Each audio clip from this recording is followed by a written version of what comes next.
Xewnarşk Çîrok Hüseyin Güçlü Xwendin Emîn Aqsû Bi teqîna trafoyê re gund ji nişka ve tarî bû. Bi tarîbûnê re jî fîşek teqiyan. Di kêlikekê de serserê gund û qereqola raserê gund bû heşir. Ji her çar aliyan veçekên cur bi cur lûleyên xwe germ dikirin. Fîşekên şûbtar, roketên agirok, deng û rûnahaya keleş û biksiyan tevlî hev dibûn. Êdî ne şev bû ne jî roj, ne ronî bû ne jî tarî. Birbirsûkan wekî parçeyek ji rojê di ser gund de û derdora qereqolê de ewilî ber bi asîman ve bilind dibûn û pişt re jî ber bi erdê ve dinizilîn û derdor ronî dikirin. Şiltax bi vemirîna rûnahaya xwe ve rûnahiyeke gewr li wî gelî belav dikir. Şeva bêheyv duê peyza Xwedê de bi xerçkirina fîşek û narincûkan birbirsûk û roketan germ dibûn. Fîşekên biksiyan piştî ku li hewa govendeke agirî girê dida li mewzî û çeperên leşkeran diketin. Fîşek carnan di kevirekî diketin û dipeqiyan. Carnan di sermaya axê de windah dibûn û carnan jî bi sincirîbûna xwe goştê mirovekî dicemidand. Mîna roja heşrê bû. Dilê şevê bi tilîlî û qîreqîra şervanên ku bi hêrs û kerbeke mezin êrîş dikirin ser çeperan diqelişî. Şev dilqelîşiyek dijiya. Şev ne şeveke asayî bû. Êdî aramiya qereqolê nemabû. Hêrsa şervanan bibû lehî û di ser qereqolê de diçû. Fîşek wekî barîna baranê dibariyan û li çar aliyên qereqolê şerê man û nemanê dihate kirin. Şer bû ev.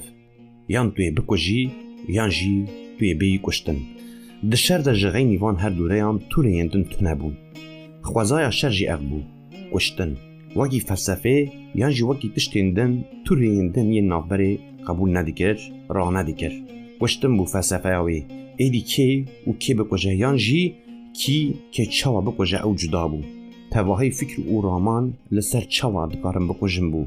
Fîşekek biçûk cihê xwe bigirta temman bû. Laşê mirov dicemidî. Liv û tevgerîna wî diçû û wekî kevirekî bêrih dikete wê derê. Şer sarkirina laşan bû.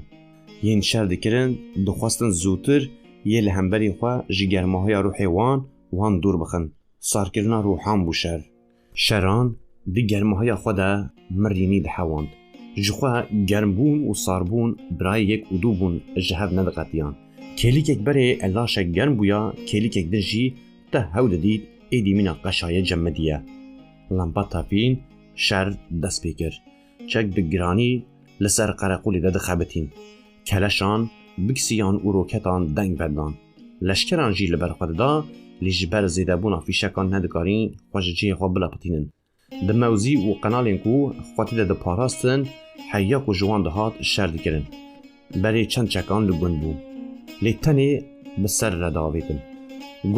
Gundê cerdevanan bû. Lê suz dabûn heke êrîş li wan neyêkirin ew tevlî şer nabin. Tenê lê xwe biparêzin. Berê çend caran hatibûn li wê qereqolê xistibûn. Cerdevan tevlî şer nedibûn. Hêra xwe fîşek berdabûn lê rasterast bernedabûn şervanan. Li hev hatinek bi vî rengî hebû. Vê carê wisa nebû. Cerdevan bi dil û can li hember şervanan şer dikir. Li pacên xwe, li kulekên ji bo şer çêkirin û li çeperên xwe tevlî şer bibûn vê carê. Wekî eniyeke nû derketibûn pêşiya şervanan. Şerê ku wan dikir, ji bo çalaxvanên çûne ser qereqolê xetireyeke mezin çê dikir. Eger pêşî li wan nehata girtin, dê wendahî pir çêbûna. Fermandarê ku xordîne dikir, di wextê xwe de ew xetere dît û banî kir. Xanî, xanî xanî, xanî. Deng ji bêtêlê bilind bû. Guhdar e heval, guhdar e. Xanî guhdar e. Ji germahaya şer xordîne tam sehne kir û bi dengekî bilindtir. Xanî xanî. Tu li ku yî heval çima deng nakî? Xanî dîsa hişk hişk bersiv da. Guhdar e heval, guhdar e. Xanî amade ye. Xordîne domand. Heval, ev bênamûsana li gor suza xwe tev nagerin. Ew jî tevlî şer bûn. Yekî neya xwe bigire û bi ser wan diherin. Nehêlin ku ji cihê xwe derkevin. Nexwe dê heval bikevin talûkê. Hadê, ez ve bibînim. Serkeftin ji were. Mem got. Baş e heval, hat vehmê, serkeftin. Xwedê têsiza mem xanî bû. Ser taximê bû. Ji bo tiştekî awarta hatibûn peywirdarkirin. تاخما کو ji 20 kesan pêk dihat berê xwe dane gundî. Li binê gundî dihil hebûn. Di nava wan dar û beran de xwe nêzî gund kirin. Rêya wan tev herî, dijwar û sêncên striya bûn. Di nava kelecana çarekiyê de xwe lê didan û çi derdiket pêşiya wan didane ber xwe. Strî di raşê wan de diçûn. Kevir li guzikên wan diketin, di nava heriyê de gêr dibûn. Lê tu tişt nedibû asteng. Hedefa ku dabûna pêşiya xwe her astengî ji holê radikir. Ji xeynî ku bi lez xwe bigihînin cihê ku tê xwestin, tu tiştên din nedifikirîn. Çi bikiran diviya demir dest bikiran û xwe bigihandana gundî û ew agirê li ser hevalên wan dişixulî sekinan diban. Dema ku nêzî gundî bûn, li çar aliyan bi hev parastin û belav bûn. Hinekan xwe cî kirin, hinekan jî meşa xwe domand. Mem û yên pê re li cerdevan reşandin. Çeperê li pêşiyê wan bêdeng bû.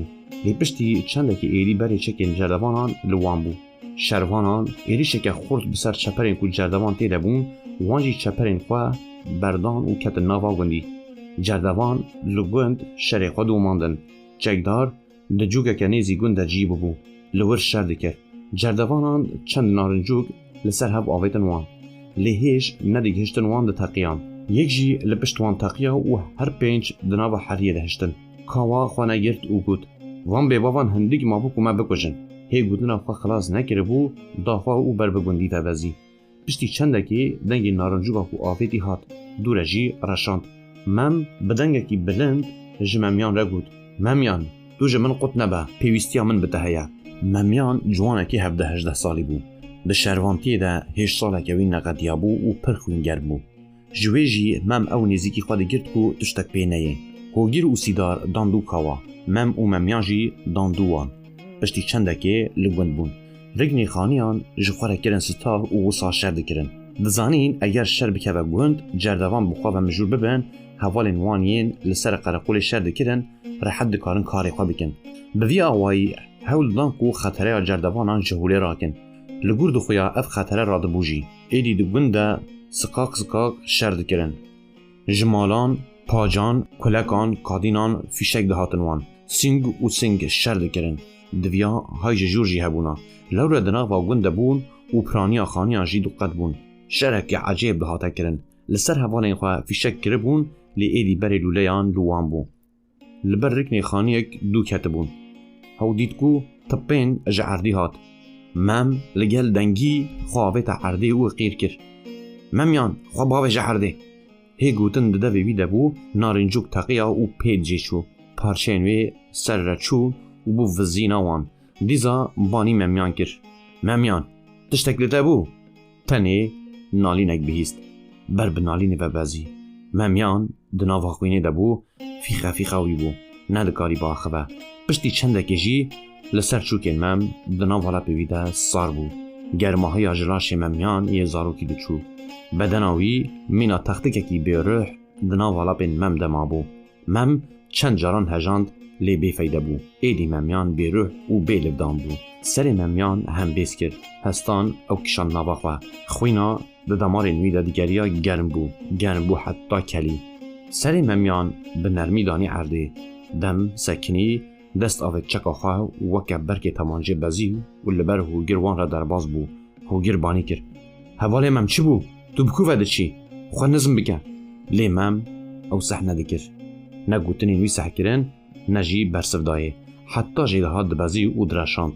Li xanî zivirî û da sêlmê û çû ser banî.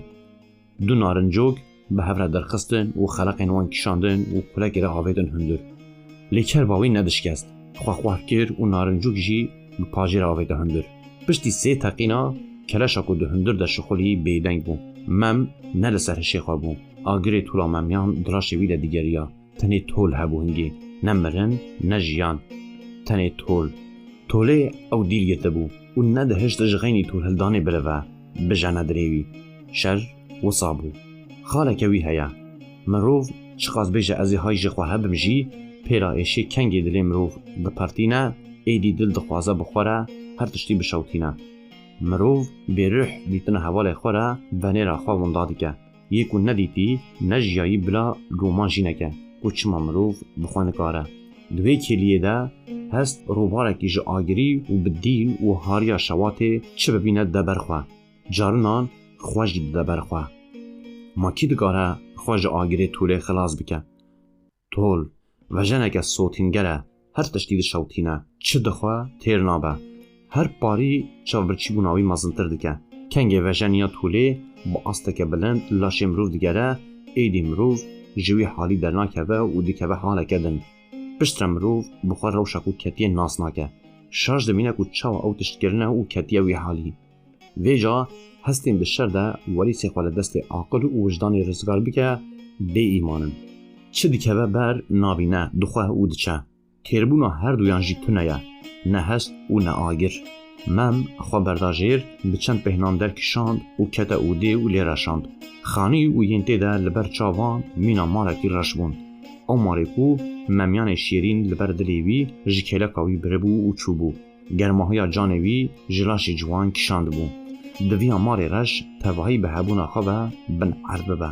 هرچ او عادزیاد دل ده داخوازا طول هلدانه عردهیجه که راده یاویا پرمزن بخور دانی و خانی داد قرطان دا ناوا خواه بوی چفسوری و کتبو ناوا مالی هندر داری بو تشتگ ندخویا بهنا باروده تبلیا خوینید بو تجبونه که مروف به قاز دبو خوال دماغی نوید دا خوانه گرت او ورشیا نالینه که پر قلس داد نالینه که کور یا سکراتی هنگ دنجی گوهدار کر هسته آخوا درخست و پیخست رونه های ویدا اوده سروبنو ببو هر تشت تبلیه بو تلین وی شوتین و هسته خواه ومراند لیسا ویخست اوده گولا خوینی بو نالینا که دو حد جی خود ببو اوده بیدنگ بو زلام لبر پاجه کتبو جن اوزاروین وی جی دقنجه که ده مره بو مالا یک چاوی جردوان جن و چند زاروین وان لبو گورستان کلا لدلی وی دخست پشتی وی دیمنه و گریا شوقه که جشوقادن شیار دکر لیسا دراوه دما پچک هاتا سرهشین خواه جخواه پرسی من چی کریه؟ اف توفوان اف عجیب را کر من چی کر بسر خواه بهات لی باور ندکر کو وی او عجیب را کریه گرانیه که دوسا کلا خوینه گرد ایدی خواه پر واسیایی و بیزار هیست دکر دخواست خواه برده عرده و او روشخدیتی جی خورش که به و بشیاربونی رجی خلاص ببه چاوین خواه گرتن و فکرن شماقک لخوادا لیم خوابن راست بو او جی دناوا گولا خوینه ده بو دیوارین خانی بسر ده هاتن سری ویزوری و خدا برداری چندکی جی وساما دنگکی زراف کو جترسان زرافتر جی بو هاته هستا و مری پیخست و نیزی قنجکی بو جه 4 زاروکان یک دلویا هستا دارو دو چاوین هشینوگ وکا فندکید برقین کچا 5-6 سالی بزداهی لیدنیری ندگریا ندویریا بگیری هول داکو خواه پرتر دبن لاشی دیا خواده وشیره روی بچوک جخوینه سر بو و جروی وی زاروکاهای دور کت بو جک جدست امام کت جمدی ماتمای ما به تمامی قدم لیش کستن هشوه بو دل و مشی گرانده بو بدناوی ندگاری گرانیا دل راکه کلوگیری ببو دلوب خوین جی چاوان نزلی کتن سر چوکان دل دخواست گرانی آخوا بریا چاوان صفک بکه لی حیسان نبو مل نمز بون تو قوات دهستیان ده نما بو سری خواه قصنا و دست خواه او شداند وکی منگنه اکی ده شداند سری خواه او گود سرو بتاقه کو جی ایشاتا خلاص ببم ده بتاقه هندروی وکی پرنگ آگر بو و هبوناوی ده شوتاند آگرکی بیباو جلاشوی بلند بو او آگر جی تنیوی دید نزانی چی بکه ندزانی چی دکه پارچه دبو ندکاری بفکره نجی بلوه نزانین لگردون آسری وی دیگریا او گردون نها ورتو واره بو گیج جلمسی و لاشوی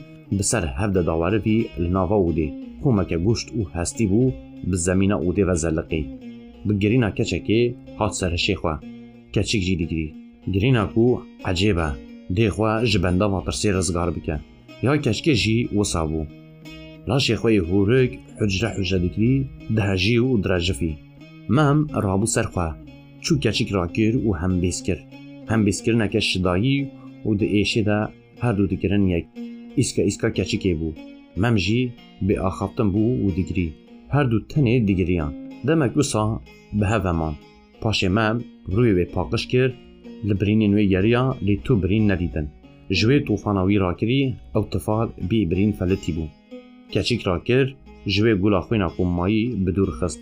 ده هم بیزاوی ده بهنه که ناز لدیماغ اینوی گریا. بهناوی زاروکه دشبیا یا خوشکاوی. گود آخ فاته تو جکو و دوی کلیه ده هاتی بیرامن. تل سر و ایشا من ایشا بیریگرنه جی زیده کر. زاروکاتی خود ده چقاز حز جبهگرنا پوری ویدی کر. دوی کلیکا کامباغ ده جکو و هات بو بیره. هبونا کشکی وکیا خوشکا خوا کشاند ناوا خوا. بچاوین شل کچیک ده هم بیزا خوا ده شداند و چندکه وساما. دوی کلیه هم بیسکرنه ده به کچیک را جیانک ایتم و سیوی جیا. پرتر آگری لاشوی گربو. ایش او پریشانیا لپیشیا کچیکی ده دلیوی ده 100 قد زیدتر بو ایشاوی. دل وصاد جانی کو حج کو ایش او ده تواهای دنیای لیکون ببو. جی کچکی پرسی ناوی تا چیه؟ جی قاسم ممیان جان خدایی اف جاره یکم بو پیف جی دوی دردی کرد. وی بخوا جی دنگ خوا ناس نکر. مروف ده گود قید جیان خدا نه آخافتیه. جاره یکم اکو داخوه وصا جا آخافتن دور بو آخافتناوی. پرس بی برسم ما. ایسکا وی جی قلستر ده بو. او قازگیری بو زوها بو. ایدی گیریک بیروندک بکر. مهم کچک را کر بردانی برداری. و گریا چو داکو چکا خوابینه. دستی خواهد چکی و چاوکدن دو تاریه ده لعوده گراند. او دیمانین کو دروناهای هسته ده دیتی دیسا پیلک ده هسته نوی لسکر درکت. هول داکو کچک ماچی بکه او بچه. روناهای شلتاغ دارویه وی. چاوین هیشین دیزا برقین. خودیو او چس بحیدی بوسا. چه قاسرندک او خوشک بو. خوار رو هیشینی آوان نوی نکه بهاری بو لزوزان و او بو وزنکه سربست بر به کولاهای هشینایی ودی کرد. چاوینوی دهورکی خدا جیهانک دهواند. چه قاس دخواست دوان چاوانده وندا به او بچه. بزوری خوشی خلاص کرد. جوی درونی اکو وی بر به بنی و دبریا. بزوری رابو و بگاوین بچوک مشیا. چند گاو آویت بون دنگگی کلوگیری و وستگاهی بهیست. هیویه. ناوی من هیویه. مم لیو نگری لی آخینه که کور کشاند کو پیچیاد هجیان. چک لدو خود خشکاند. پفچون لگند ما وی بری خود آبو چیه. 1000 پارچه دبو دل و روحیوی. هر چالاکی هر جیین لگور خم روان دو گهرینه.